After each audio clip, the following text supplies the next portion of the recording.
J'ai rencontré Jean Stone il y a maintenant plus de 30 ans. À l'époque, j'étais un jeune entrepreneur qui avait conscience de ne pas avoir les qualités traditionnelles des entrepreneurs, mais qui était persuadé que ma différence, plutôt qu'une faiblesse, était une opportunité pour voir l'entreprise autrement. Et j'ai voulu, à ma manière, partir dans un projet d'entreprise, tourner sur l'idée que l'entreprise pouvait être un lieu de vie où on réunisse compétences et finalement joie d'exister.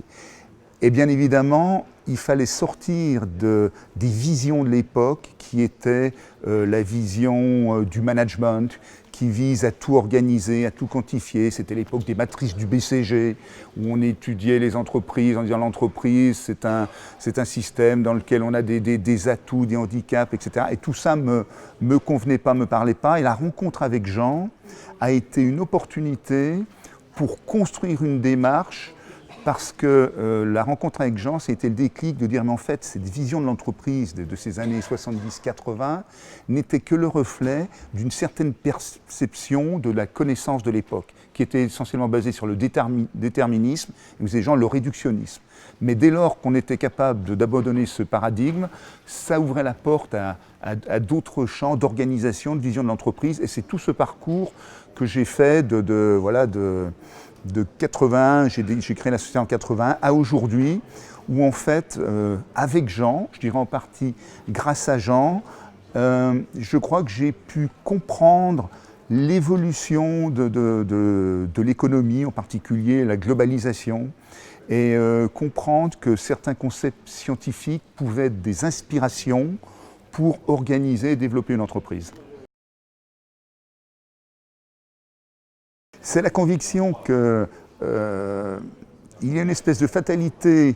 Si on veut appréhender la réalité, on a besoin de modéliser un certain nombre de choses, mais le modèle, par construction, il est erroné. C'est-à-dire que la carte n'est pas le reflet traditionnel du territoire.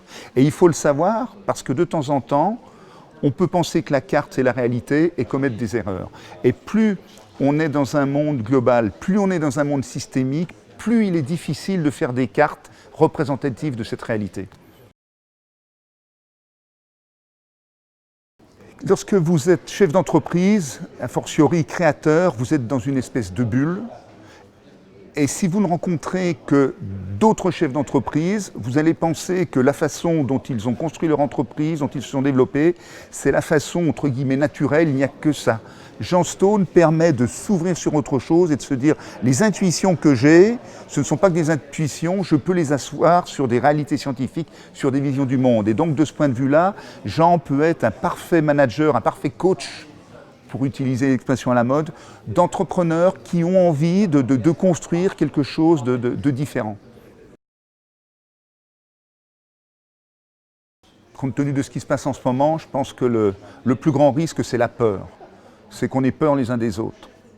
Et le plus grand défi, probablement, la réponse à la peur, c'est l'éducation et l'ouverture aux autres. Des gens comme Jean qui nous expliquent que le monde, la réalité du monde est différente de ces schémas qu'on a en tête, de ces présupposés qui font que les gens se méfient les uns des autres, ont peur du futur.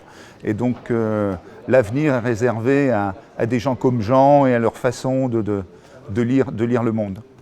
Ma conviction aujourd'hui, c'est que la façon la plus efficace de changer le monde, c'est de porter un autre regard sur le monde. Et grâce à Jean, j'ai pu avoir le regard de Prigogine sur le monde, de tas d'autres gens, et à ce moment-là, si vous avez la capacité à un moment de voir le monde avec les yeux de ces gens-là, quand vous faites la synthèse de tout ça, vous avez vraiment un autre regard sur le monde et donc vous changez le monde.